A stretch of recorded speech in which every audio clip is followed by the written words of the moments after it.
These are the 5 worst family channels in YouTube history, and coming in at number 5 is the Prince family, who would quite literally give up their own children for a couple extra views. The parents Bianca and Damien gain an audience by peddling the most atrocious clickbait you might ever witness. Take for example this video titled "Pray for the Prince family house firefighters pulled up," with a thumbnail implying that the house had caught on fire. In all actuality, their house-related emergency was a leaking pipe in the backyard, which was fixed not with a firefighting crew, but rather by turning the tap off. In a different video they'd clickbait, "My car got repoed, we're going broke," although after clicking on the video, you'll find that the car was simply being taken to a mechanic as a result of a flat battery. On top of this, they've literally uploaded more than 10 extremely serious videos stating that they're breaking up without ever actually doing so, but even then this is nothing compared to how they use their children and pregnancies to get extra clicks. The scummiest example is this video titled "No Heartbeat," with a thumbnail of a pregnant Bianca going into an ambulance, implying that perhaps their baby had died. When you watch the video, however, it's explained that Bianca simply had a bladder infection, which moved the position of the baby in her womb. They couldn't find her heartbeat at first because she moved so much. The baby keeps moving. Then in this video titled "We got into a car accident at 32 weeks pregnant, she freaked out," the Prince family implied that they'd crashed the Lambo and put their unborn baby in danger, when in all reality they'd simply gotten a couple of scratches at the rear of the vehicle. Although it'd be when the baby was born that they'd become even scummier, beginning with Bianca implying that she wasn't happy with the baby's physical appearance just moments after giving birth. She's gonna have brown eyes for sure. I thought she was gonna have pretty eyes.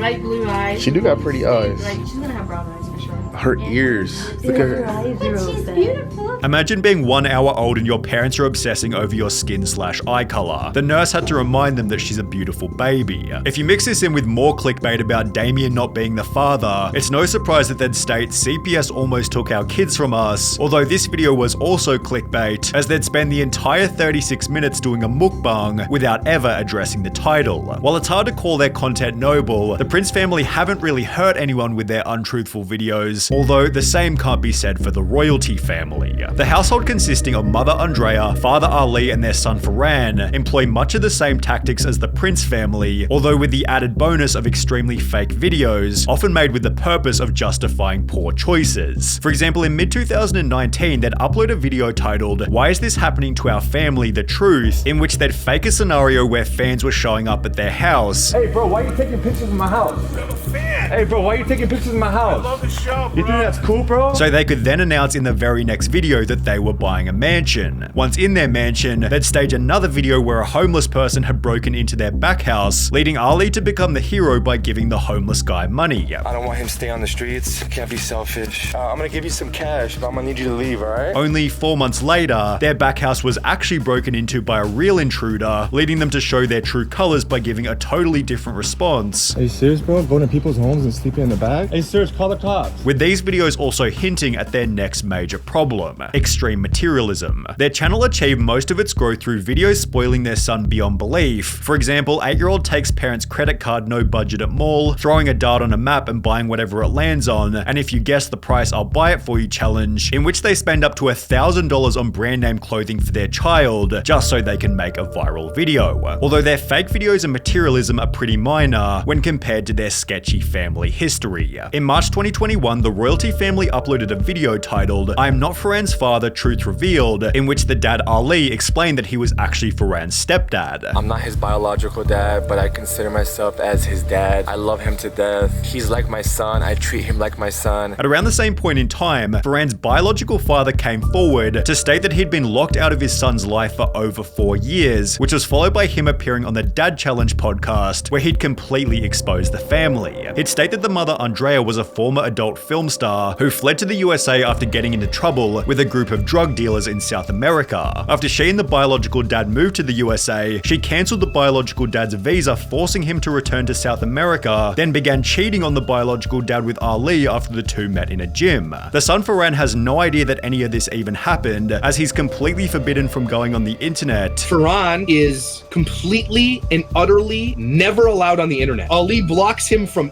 every incoming anything. He's not allowed to have a phone with the internet on it. And therefore the parents simply tell Pharan that the biological dad is crazy, although if you take this, add some scams, poor financial decisions, and a severe case of bankruptcy, you'll likely end up with the Ace family. Similar to the royalty family, the Ace family gained close to 20 million subscribers by throwing money around in pursuit of the perfect family image. It began with the husband Austin purchasing a Jeep for his wife Catherine's birthday, although within only 18 months of doing so, this had escalated into buying Lamborghinis and flexing their mansion. Throughout the process, they were exposed for renting despite having claimed they bought the property, although it'd be when they did actually buy their own mansion that their channel completely fell apart. The Ace family essentially found two separate houses, ripped out the insides and combined them together, creating a 12-bedroom, 13-bathroom mega mansion. It cost them over $10 million to buy the property in an area where very few sold for more than $2 million, made worse when it was shown that they'd financed the entire purchase. The McBrooms took out a hard money loan of $8.85 million from Five Arch Funding Corp and another $1 million loan from TMK Development LLC, who I'm assuming is also a hard money lender. Hard money loans are expensive loans used by house flippers that almost always have a 1-year payback term.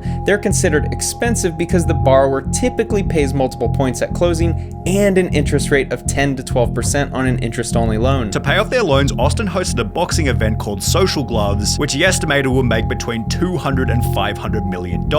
Instead, it sold only 136,000 pay-per-view subscriptions at between $50 and $90 each, meaning that at an absolute maximum, the event made no more than $12 million, or 17 times less than the estimated figure. For this reason, Austin was unable to pay any of the fighters, made worse when he was sued by the event's organizer for $100 million.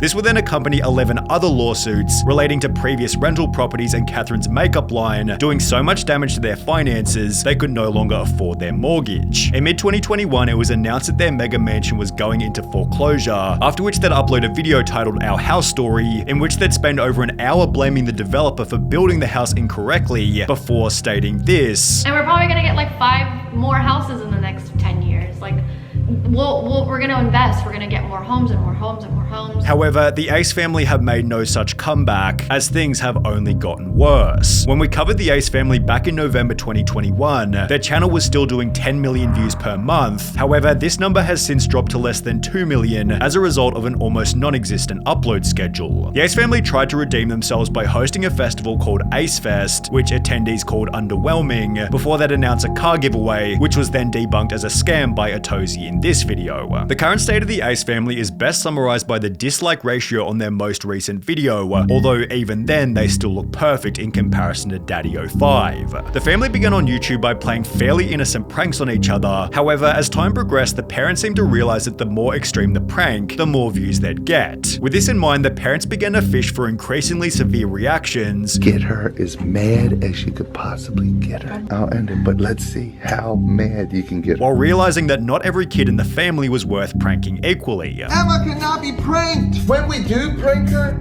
she has like no reaction to it. While they couldn't get a reaction out of Emma, Cody was the exact opposite and would always give a highly emotional response in every single video. For this reason, he was heavily picked on by the parents, which would peak with a now infamous video titled The Invisible Ink Prank, where the parents basically accuse Cody of something he didn't do, then yell at him until he's crying in the corner. With comments such as, "These people are just sick and evil, nothing but a bunch of sadists. They severely traumatize the children. I'm so scared for all those kids. It's no surprise that the parents then tried to convince the audience that the prank had been set up." I don't care anymore. Videos are fake. They're fake. They're over-exaggerated. Some videos are scripted. Some they're just played out. However, just a few days prior, the parents had said something different to Keemstar. Are these videos 100% real? Right. The videos were not fake, but some things are a little exaggerated. After which the family removed every single video from their channel, excluding a formal apology in a desperate bid to win back their audience. This has been the absolute worst week of our life, and we realize that we have made some terrible parenting decisions. But with comment after comment along the lines of, "Worst week of our life? Yeah, you gave them damage for their whole lives. You're disgusting." It seemed their viewers were done watching, and the audience wasn't the only thing that the family was set to lose. Cody and his 11-year-old sister Emma were both removed from the home and at least temporarily placed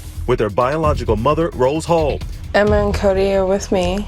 I have emergency custody. As mentioned, Cody and Emma were both taken and returned to their biological mother, after which an article was posted reading, "Controversial Daddy05 YouTubers sentenced to probation for prank videos with their kids." It explained that each of the parents had been charged with 2 counts of neglecting a minor, after which YouTube made the choice to permanently delete Daddy05's channel. With nowhere else to go, the family began posting videos to their own website behind a $5 paywall, although they'd soon discontinue the practice with the message, "In order to move on with the healing process from the 2017 events, we have agreed willingly to remove our videos from even this site. For the sake and well-being of our family, Mike and I feel it is best that we take a long break from the public spotlight." They returned to YouTube in 2019 with a new channel called The Martin Family, although with an average dislike ratio of around 75%, it seems their social media future is as dead as fried chicken. Even then, Daddy05 is lucky to have a life outside of prison, as the 8 Passengers Family channel recently landed its founder behind bars.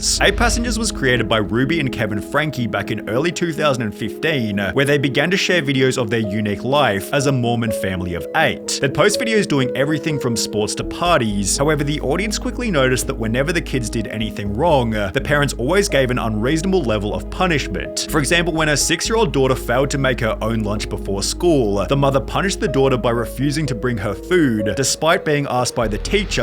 I responded and just said, Eve is responsible for making her lunches in the morning, so the natural outcome is she's just going to need to be hungry. Hopefully nobody gives her food and nobody steps in and gives her a lunch. Later stating in a different video, "My kids are literally starving. I hesitate to say this because this is gonna sound like I'm a mean barbarian, but I told the kids, I said, I'm not even gonna let you eat breakfast until you get your chores done." When these punishments failed to achieve the parents' desired outcome, they'd up the ante by refusing presents to their 2 youngest kids on Christmas. This year, they are not going to be visited by Santa. Christmas morning, their 4 older siblings will be getting Christmas presents to open, and that they will have the gift of love from their dad and I, because we want them to really have a visceral experience that hits them. Which was in addition to their oldest son sleeping on a beanbag for 7 months as punishment for playing one single prank. My bedroom was taken away for 7 months and then you give it back like a couple weeks ago. I don't think our viewers know that. Noticing a pattern of overly strict parenting, a Change.org petition was launched reading, "Get 8 Passengers Ruby Franke under investigation for child abuse," after which multiple videos were published documenting the family's controversial history. As a result, their viewership evaporated by over 90%, and by 2023, the channel was struggling to gain 1 million views per month. Ruby had also grown tired of being criticized by the public, making the choice to permanently delete the channel on the 2nd of August 2023. However, this wouldn't be the end of the 8 Passengers saga. The oldest daughter, Cherie, had always been outspoken about her family's parenting style and would post this image to her Instagram story showing police and the caption "Finally," only 4 weeks after the channel was deleted. It was then revealed that the mother had been arrested for aggravated child abuse after the 12-year-old son had been found emaciated and malnourished, with open wounds and duct tape around the extremities. The condition of the juvenile was so severe that they were seen by Santa Clara Island's EMS and transported to a local area hospital. Ruby Franke is currently being held in jail awaiting trial.